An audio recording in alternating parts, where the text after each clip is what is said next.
Kuzuzangpo, and welcome to this program. Well, we have His Excellency Nadir Patel, who is the Canada's ambassador to Bhutan. So welcome to this program, and thanks for the time. Thank you. Thank you. First of all, I would like to ask Your Excellency, last time Your Excellency was here, you had this signing of a couple of MOUs with Bhutan. So what is the objective of your visit this time? Well, first of all, the objective on this visit was to launch the inaugural Canada-Bhutan consultations. And this is very, very important for us. About a year ago, just under a year ago, we signed an MOU with the government of Bhutan to engage in biannual consultations on a range of topics.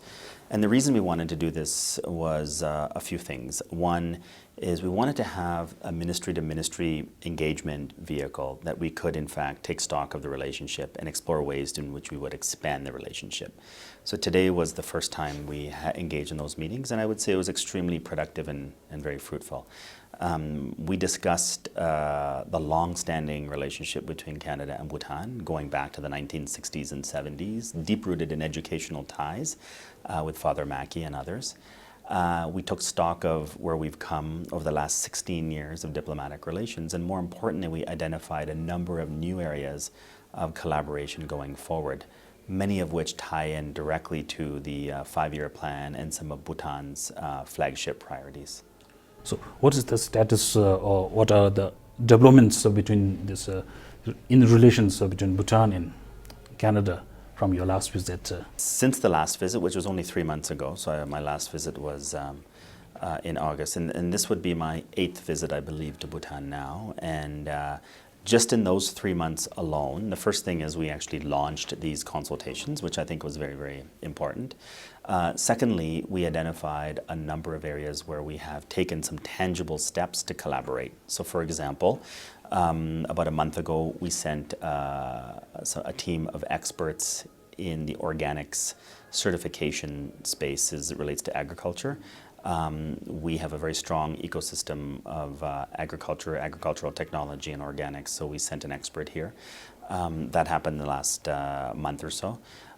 We've agreed also since our last visit to provide Canadian technical advisory support for the domain of high-altitude medicine. So I met with Bhutan's health minister last week, and this is an area that Canada has a world-leading expertise, and to be able to work with Bhutan to create a center of excellence or capacity around high-altitude medicine. Also in the health space, we have funded an initiative for the benefit of maternal and child health, newborn health, as it relates to micronutrients. So we are working to train healthcare workers in remote areas that will focus on ensuring that the right nutrients are provided to newborn and to new mothers. Another example is since the last visit in 3 months, we have funded an NGO in eastern Bhutan focusing on disabled and how we can help build support for an NGO focusing on addressing the needs of the disabled. And we've done these types of things before, but that's a new project. Another new area of cooperation is around trade and investment. So what we've done is Canada has a world-leading expertise on responsible mining, sustainable mining, and so we have agreed to provide some experts that could work with the Bhutan government as it implements its legislation and as it develops its own policy implementation plans and capacity building in that space as well. Another area would be in the field of education. Building on those long-standing educational ties, we have announced some programs to help increase the number of students from Bhutan in Canada, but also exploring some train-the-trainer programs, faculty exchanges, and building greater capacity or partnerships between Canadian universities and Bhutan institutions as well. Those are just a few examples, but it gives you an idea that we've had a very busy few months, and the next several months will be just as busy. As you just mentioned, apart from this, the high-altitude medicine, so in the sector of healthcare, what other collaboration that we can have Canada and Bhutan in the areas of health? So another area is on cancers. We have funded the Royal Bhutan Cancer Society, We provided some funding to explore ways in which early detection and treatment as early as possible can be managed, and we're looking at further initiatives in that space as well. Maternal child health, as I touched on, is to ensure that knowledge around nutrients is provided as early as possible. And there will be other areas that we'll explore with the ministry, but those are the flagship initiatives right now that we're focused on. Okay. During your last visit, you also launched this media, the Bhutan, Canada and Bhutan. So what is the benefit? How has it been doing? So our social media, Canada and Bhutan, I think is an opportunity for us to raise awareness of these opportunities. It's also a mechanism by which we can showcase that Canada is a great place to study for students. It's welcoming, it's cost effective, it's a high quality education. So we use the social media channel to promote, raise awareness, be able to showcase a bit more of what we've been doing. Similarly, we have a very advanced public diplomacy program, and I know that's an area that Bhutan is also engaged in. So just using our social media experience can be quite valuable in collaborating with the government of Bhutan as well. There seems to be this area of collaboration in the plan, in agriculture and also like climate and other stuff. But what other areas that Canada is actually interested to cooperate or collaborate with Bhutan? So some of the areas that we are interested in doing more happen to align coincidentally with the Bhutan's flagship priorities under the current 5-year plan. So for example, water management. We have one of the world-leading ecosystems of water technology, water companies for drinking water, for irrigation, to manage sanitation and sewage water treatment. So that's one area. Another area is in the field of tourism. We have a very well-developed ecosystem of tourism infrastructure companies, whether it's building airports, building hotels. That's an area that we see greater potential. And not only the infrastructure, but just increasing high-end tourism from Canada coming into Bhutan. I think there's an opportunity there as well. Another area that we are exploring that we would like to do some more things is in the ICT space.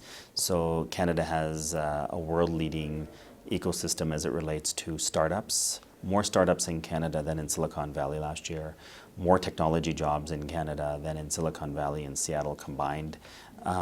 We also are leaders in artificial intelligence, machine learning, big data, and these are all areas that are very much of interest to develop here in Bhutan. So we see a lot of potential to work together to bring technology, knowledge, training, and education in these spaces. Going back to education, since Canada is a favorite education destination for the Bhutanese for many years, as you have mentioned, since the time of Father Mackey.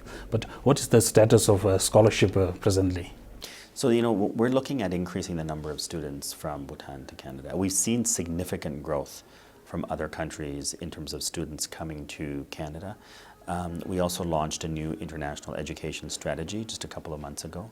One facet of that strategy is Canadian-funded scholarships for students from around the world, including Bhutan, which qualifies. But we also have scholarship opportunities directly from Canadian universities and colleges, which are available to Bhutanese students. We also have private sector companies that have expressed an interest in supporting educational opportunities through scholarships for Bhutanese students.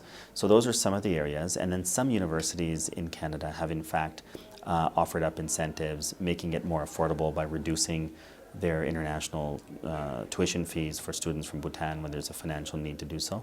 So I think the scholarship or the financial assistance, if you will, could create opportunities for Bhutanese students. However, it's not just about that. We have a very strong education system that's already cost-effective and very welcoming. So what we would like to see is opportunities to increase the number of students regardless of how many scholarships there are here. And that's why Canadian universities and colleges are active here on the ground, recruiting and working with students and their families. Okay, since as we know that democracy in Bhutan is just over 10 years old, so when we talk about democracy, we also talk about the strength of media. So is there anything that Canada would like to do to strengthen media institutions here in the country? Well, let me just say this. First of all, we've been extremely impressed with the robust strength of the democratic example that Bhutan has set for the rest of the world. So this has been terrific in a young democracy. Canada has been a champion for freedom of the press and media freedoms. We, in collaboration with the UK, launched an annual conference earlier this year that brought together different countries from around the world with a focus on ensuring the integrity of media freedom around the world. So this is an area that we will continue to champion. Here in Bhutan, we've greatly value the role that the media plays, and we see just ourselves having a role engaging with the media as one that's very important. But this will continue to be an important facet of any democracy, and we're just very impressed with the fact that Bhutan's young democracy is operating at such a strong pace. It really is setting the world an example. So your visit this time is not the first time, but where do you see the relation between Bhutan and Canada in the coming years? In which areas of cooperation or collaboration? Yeah, well, I would say right now the relationship between Bhutan and Canada is as strong as it's ever been, and it's only getting stronger. The areas that I've just touched on around trade, investment, to include some of these areas, whether it's mining, whether it's tax reform, where we're collaborating as well, or educational ties and the movement of people or employment opportunities, or healthcare sector collaboration. All of these areas are relatively new areas of growth. And we really believe that focusing on many areas in small ways will have a greater impact than just focusing on one area in a big way. So that really is defining the relationship into the future. Now, having served as the longest Canadian ambassador to Bhutan, I have no doubt that our relationship will continue to be strong for many years to come. And no matter where I am, I will always be an ambassador for Canada Bhutan. Okay. Any other thing that you would like to tell us? Well, let me just say the one thing that really stands out is Bhutan and Canada have more in common than most countries do. The people here are extremely warm and friendly, and Canadians can resonate really well with the Bhutanese people. This morning, just walking outside, it reminded me of Canada, our geography with mountainous terrain and preservation of greenery. It's very much like Canada. So I think we are really natural partners in many respects. And when you look at the flagship initiatives under the 5-year plan, Canada actually has a very natural link to all of those areas. So we just see our relationship flourishing naturally and will continue to be strong for many years to come. Thank you so much for your time and speaking to us. Thank you very much. Okay. And thank you for watching this program. Thank you.